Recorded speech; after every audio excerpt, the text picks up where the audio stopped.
I'ma don't go, Papa don't go. Leave me so to suffer and cry, go. No helper, no guide, no place to call home.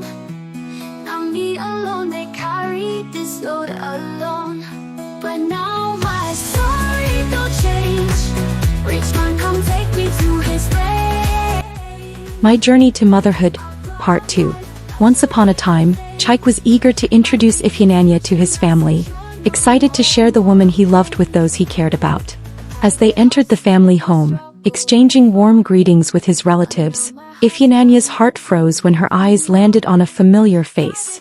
Emeka, the father of her child, the one who had abandoned her. Her shock was palpable. "Wow, Emeka, so this is you," she muttered, her voice breaking. The room grew silent. Turning to Chaik, she shouted, "This bastard is the reason why I'm a single mother. This is the man who sent me on the journey to motherhood unplanned." Tears streamed down her face as she cried bitterly. Chaik, taken aback, rushed to her side and held her. "I'm so sorry, Ifyananya. I had no idea," he whispered. "This too shall pass. I promise you." But his words offered little comfort to her raw wound. After leaving Chaik's family home, Ifyananya could barely hold herself together. Tears poured down her cheeks as she headed back to her small apartment, her mind flooded with painful memories. Meanwhile, Chaik confronted Emeka, demanding an explanation for what had happened. Emeka, unable to meet his brother's eyes, stammered, "I'm deeply sorry, Chaik. I never thought our paths would cross like this again." His words felt empty, lacking the sincerity that could heal the wound he had inflicted. In a bid to make amends, Chaik and his family decided to visit Ifyananya at her home, pleading for forgiveness. After much persuasion, Ifyananya agreed to forgive them but made it clear that she wanted nothing to do with Chaik anymore. "His presence," she said, "will always remind me of the bitter journey I was forced to take to become a mother." Surprisingly, Emeka, feeling the weight of his guilt, proposed to Ifyananya. "Let me take responsibility," he pleaded. "The child you have is mine. Let me make things right." But this only sparked a fierce confrontation between the brothers, as Chaik's love for Ifyananya was genuine, and he could not bear to lose her to the very man who had caused her so much pain. For weeks, the tension between Chaik and Emeka grew, threatening to tear the family apart.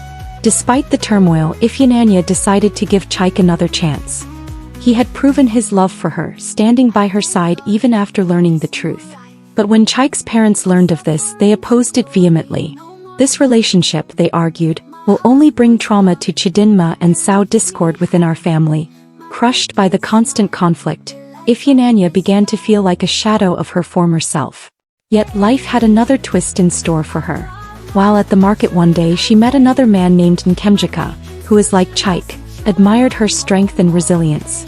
They talked for hours, sharing stories and laughter. In him, she found a new sense of peace and hope. After a few months, he proposed to her and she accepted.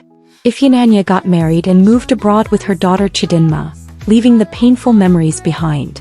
She began a new chapter, determined to give her daughter the best life possible. Moral lessons asterisk. Being a single mother is not a crime. It is often a result of circumstances beyond one's control. Love should never be forced. True love flows naturally with compassion and understanding. One's past does not define their future. There is always a chance for a new beginning. Suffering to glory, no more strife. My husband's love, they lift me high. My beacon smile, they light up the sky. Now my soul